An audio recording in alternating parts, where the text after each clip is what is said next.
Good morning, everyone. My name is Mighty Stream. I'm going to do the May 18th spiritual principle a day in a meditation. Hope you're doing well out there. The title of the meditation is Connecting to Our Conscience. We learn to listen to our conscience, that still small voice within that tells us if we're heading in the right direction. That comes from the Living Clean book, chapter 3.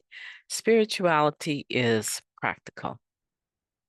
Some of us might argue that the solutions to our problems, the answers to our moment to moment decisions, and our big life choices have always been within our reach.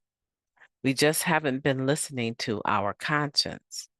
We've been unable to hear it because of the competing, confusing cacophony of noise in our heads, a squeaky hamster wheel of thoughts that we can't get off of. Others of us feel as if we never had a conscience and that it's something we develop only once we become abstinent and start to work a program. We come to the opinion that our disease speaks to us in our own voice, no less, and is the sole influence of our bad decision making. Conversely, our conscience, as an expression of our higher power, is the source of positive influence. Whatever our opinions are about the origin story of our conscience, we can probably all agree that we can do a lot to cultivate our sensitivity to the voice of our higher self. We get clean and become humble enough to ask for help. We listen to each other's experience of recovery. The work we do on ourselves through the steps and for others through service awakens us enough to experience our conscience. Many of us would say our conscience has become clearer, more distinct, and more dependable as we grow in recovery. It becomes easier to access because we're able to turn down the static brought on by its evil twin, our disease. We learn to quiet our minds, and through prayer and meditation, we gain a lot of practice in not just being able to hear it, but in listening to what it has to say. My conscience is my inner guide, wrote a member. It's a driving force that gives me what I need to make an honest decision. I still can't control outcomes just because I'm choosing wisely, but I come to my decisions with integrity. I will practice staying conscious of my conscience. It's there for me when I listen, helping me to stay connected to living this new way of life. Let's take a moment of silence, followed by the we version of Serenity Prayer. Moment of silence now, please.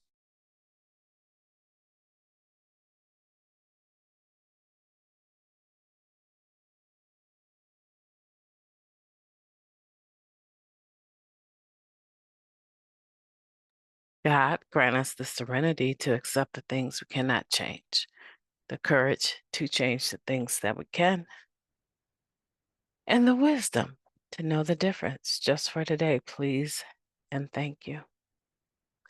Connecting to our conscience. In other words, becoming conscious of our conscience, right? Becoming aware that we have one. And not only that we have one, but that we can cultivate it, we can teach it by guiding it with spiritual principles, by telling myself, no, you're not going to do that. You're going to do this. And the reason why you're going to do this is because this is based out of goodwill, not ill will. I get to train my conscience, but it's only because I'm making a decision to be aware of it. I'm one of the people that think that it's always been there. I think that it became dormant. Its volume became less the more that I got high. But being clean today, I'm in a perfect position to train it, to do and to be what I need for it to be. An internal guide that guides me towards goodwill, that guides me towards God's will and that guides me towards peace and harmony with humanity. That's what I need for it to be. I want to make honest decisions that aren't only productive for myself, but also for others, right? I get to the point in recovery where my decisions today, I understand that they're not just about me. There's a larger picture, and it's connected to all of the other people that are connected to me. And I want the best, not only for myself, but for others. And so I learned how to cultivate my conscience and pay attention to when I'm noticing character defects trying to flare back up. And I get to turn the notch down on those through prayer and meditation and turn up the notch on the positive spiritual part of who I am. Because I believe I have both potentials, right? To be negative or be positive at any given point in time. Have you ever been in a public place and just listened to people talk? Like you don't need to know them, just listening. The majority of people that you encounter, that I encounter, have that dual personality. They have the good side and they have the bad side, right? They have the negative side and the positive side. But for some reason, when people are just conversating, being themselves, not really worried about who's listening or not, generally speaking, they lean into gossip and negativity. I use those opportunities to do some self-reflection. If someone was to stand in my presence, unbeknownst to me, and overhear me having a conversation, what would it be like? And that answer causes me to start changing what my conversation is like. I become more conscious of my conscience and what it is feeding me and what it is telling me. And I take authority over it, right? I control what comes into me, right? And what doesn't. And by doing that, I also am able to be in charge of what I put out.